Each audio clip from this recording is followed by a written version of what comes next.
Hey, this is just a general overview of what a contingent trust is for minor kids. It often comes from the question of what would happen to my kids if my spouse and I were to die together in a car wreck.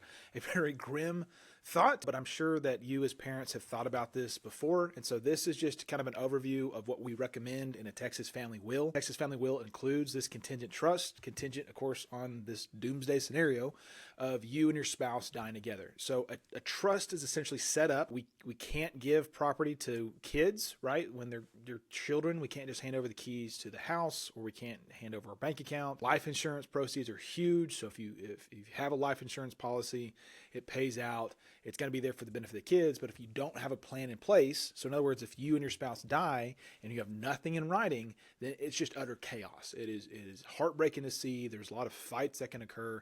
And so the whole point of this is we want to not have uncertainty.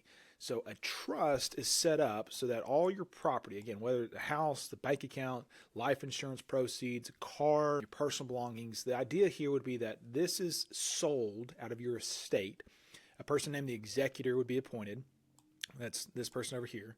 But the executor can also serve in what's called a trustee role. The same person, in other words, can wear these two different hats.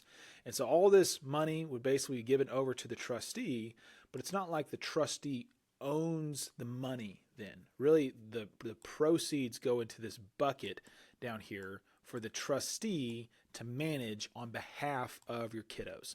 So again, you can't just put property, you can't hand over the keys. You and your spouse die in a car wreck. It's horrible. Obviously, you don't just turn over the keys to children. Something has to happen for their benefit, and that's where this trust is set up. So the property be sold, be put into this bucket. This bucket can grow, and so that's where you have financial advisors. That's where you can have a trust company, any number of avenues at that point to manage this bucket. So then in theory, it grows over time, and then this person is responsible for making these distributions to your children. Now, this person could also be a guardian, and that's another provision in a Texas family will, specifying who do you want to raise your children? Who do you want to take care of your children? Not necessarily their financial well-being, which is this trustee role, but quite literally who's taking care of their day-to-day, right? Who's taking them to school, who's feeding them, which house are they sleeping at, who's going to be legally responsible for them. That could be the same person, but it's a guardianship designation. Again, we can talk about that in a different video. This is just here to be helpful. So, give me a like or a share or something. Let me know that this is useful. And that's ultimately what this trust is for. So then the kids, when they become a certain age, default right now is 25 in the contingent trust in the Texas family will. Then they would receive their outright distribution, and then here's these kids left over to receive their respective shares. So I hope this was helpful.